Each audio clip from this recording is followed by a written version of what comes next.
La femme n'a pas été conçue pour la bassesse, pour des choses inférieures, juste pour faire la cuisine. Oui, non. La femme a été conçue pour des grandes choses. Il faut avoir du caractère pour y parvenir. Il y a des femmes qui sont arrivées parce qu'elles avaient du caractère. Mais il ne faut pas que la femme se limite seulement à sa beauté, à sa culture. Non.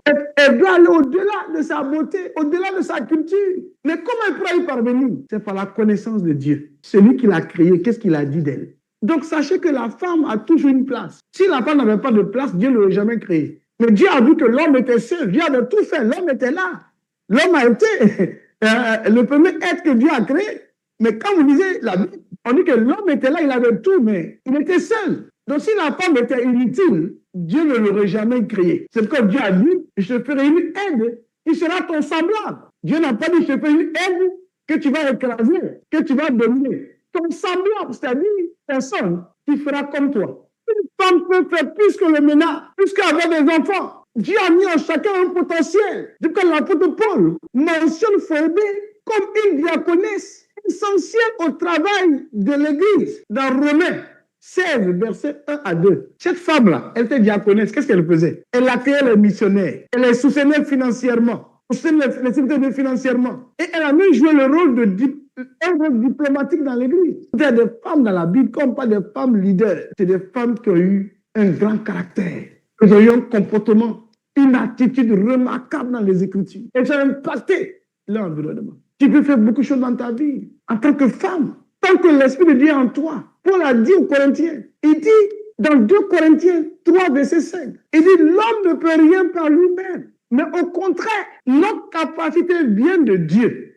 Une femme influente, c'est une femme qui encourage, c'est une femme qui inspire. Le leader chrétien, c'est un leader qui inspire d'autres par son charisme, par sa conduite, son caractère, son comportement, sa manière d'être. Dieu t'équipe dans l'église et il t'envoie. Jésus veut t'envoyer. Jésus veut t'utiliser. Mais tu ne comprends pas le langage de Dieu. Ta vie, ce n'est pas seulement mettre des longues mèches, mettre des perruques. Non, ta vie vaut plus que ça. Déborah a su prouver que son leadership ne dépendait du genre, ni des normes culturelles, mais de sa foi, de sa confiance en Dieu et de son appel. Là où les gens pleurent, ne pleurez pas. Qu'est-ce que ce sont dans les séculiers? On ne parle pas de toi. À l'église, tu n'as pas d'impact. Chez toi-même, tu n'as pas d'impact. Mais où tu auras de l'impact? Tu auras de l'impact. L'impact va avec un caractère. L'impact va avec la substance que Dieu a déposée en toi. Ce n'est rien d'autre. C'est son esprit. C'est sa connaissance. C'est la personne que tu es qui te révèle. Pour que toi aussi, tu te révèles à d'autres et que tu révèles Dieu aux gens. Danser à l'église, c'est bien. Acclamer, c'est bien. Parler en langue, c'est bien. Faire des veillées de prière, c'est bien. Mais tu as quel impact? La médiocrité est un système de pensée. C'est une forteresse qu'il faut renverser. Il faut renverser la médiocrité dans ta vie. Ce que ton père n'a pas eu, ce que ta mère n'a pas eu, ce que ta famille n'a pas eu, toi, tu dois l'avoir. Une histoire glorieuse de ta famille. Jésus étant un héros, il fait de nous des héros. Ce que Jésus est, c'est ce qu'il veut que tu sois. Est-ce que je parle à quelqu'un? Ce que Christ est, c'est ce qu'il veut que nous soyons. Dieu n'est pas dans la médiocrité. Le Dieu que je sers, le Dieu que j'invoque, le Dieu que je prie, ma Bible me dit que c'est le Dieu de toute excellence. Le Dieu qu'on adore. La Bible dit qu'il est le Dieu de toute excellence. Et par l'offrande de sa vie, de la vie de son Fils, il a amené tout ça à la perfection. Dieu veut t'amener à la perfection. Mais toi, tu es ennemi de la perfection de Dieu dans ta vie.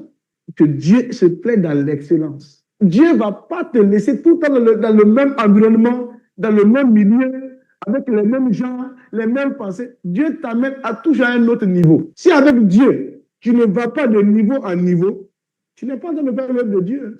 Mais il ne faut pas se plaire dans la médiocrité. Il faut que ces systèmes de pensée soient renversés en toi. Aspire à l'excellence et à la perfection divine.